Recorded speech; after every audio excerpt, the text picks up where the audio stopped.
আজ আমি দেশি কই মাছ আর দেশি টমেটো দিয়ে মাখা মাখা একটি ঝোল রান্না করব। আর এরকম শীতে দেশি টমেটো দিয়ে দেশি কই মাছ ধনিয়াপাতা দিয়ে মাখা মাখা ঝোল করলে গরম ভাতের সাথে খেতে কিন্তু ভীষণ মজা হয়। তো এখানে আমি কই মাছগুলো ধুয়ে পরিষ্কার করে একটু হলুদ লবণ মেখে এখন আমি তেলের সাথে ভেজে নিয়েছি। তো সবগুলো মাছই কিন্তু ভাজা শেষ, এরপর আমি একটি প্লেটে তুলে নিয়েছি। আসসালামু আলাইকুম, আমি রুমানার নতুন আরও একটি রেসিপি নিয়ে চলে এসেছি। এরপর এখানে আমি খাঁটি সর্ষের তেলটা অ্যাড করে দিয়ে দিয়েছি পেঁয়াজ কুচি। তো পেঁয়াজটাকে আমি একটু ভেজে নিয়েছি। এরপর এখানে অ্যাড করে দিয়েছি পেঁয়াজ বাটা 1 চামচ, রসুন বাটা আধা চামচ, জিরা বাটা আধা চামচ, আদা বাটা আধা চামচ। এরপর এখানে অ্যাড করে দিয়েছি পানি। তো মশলাটা কষানোর জন্য এখানে আমি একটু পানি অ্যাড করে দিয়েছি। এরপর আমি এখানে অ্যাড করে দিব হলুদের গুঁড়ো।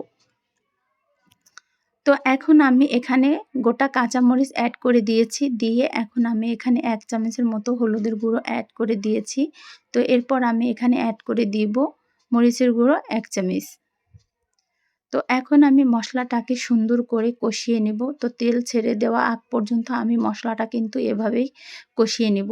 তো মশলাটা কিন্তু কষানো শেষ। এখন আমি দেশি যে টমেটোগুলো সুন্দর করে কেটে ধুয়ে রেখেছিলাম, এই টমেটোগুলো মশলার সাথে দিয়ে কিছুক্ষণ একটু কষিয়ে নেব। তো এরপর আমি ঢাকনা দিয়ে ঢেকে দিয়েছি।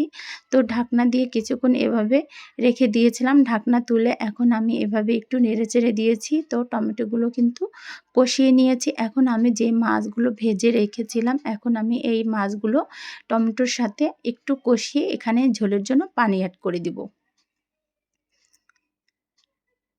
তো এরপর আমি এখানে ঝোলের জন্য পানিটা অ্যাড করে কিছুক্ষণ ঢাকনা দিয়ে ঢেকে রান্না করে নিব। যদি ভিডিওটা ভালো লেগে থাকে অবশ্যই লাইক কমেন্ট করতে ভুলবেন না। নতুন নতুন রেসিপি পাওয়ার জন্য অবশ্যই আমার সাথে থাকুন। তো এরপর আমি এখানে ঝোলের জন্য পানিটা অ্যাড করে দিয়েছি, দিয়ে এরপর আমি ঢাকনা দিয়ে ঢেকে রান্না করে নিব। তো এরপর আমি কিছুক্ষণ ঢাকনা দিয়ে ঢেকে রেখেছিলাম। এরপর ঢাকনা তুলে একটু এভাবে নেড়েচেড়ে দিয়েছি। তো টমেটোগুলো কিন্তু ভালোই সেদ্ধ হয়ে আসছে। তো রান্নাটা কিন্তু প্রায় শেষের দিকে। এখন আমি এখানে ধনিয়াপাতা কেটে রেখেছিলাম, তো ধনিয়াপাতাগুলো অ্যাড করে দিব।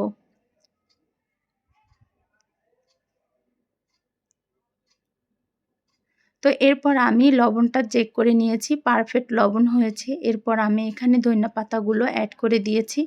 আর এই দেশি টমেটো আর দেশি কই মাছের ঝোলের সাথে যদি ধনিয়াপাতা না দিই তাহলে কিন্তু তরকারির মজাটা লাগে না। তো ধনিয়াপাতাটা দিয়ে এরপর আমি নামিয়ে নেব। রান্নাটা কিন্তু শেষের দিকে। সবাই ভালো থাকবেন, সুস্থ থাকবেন।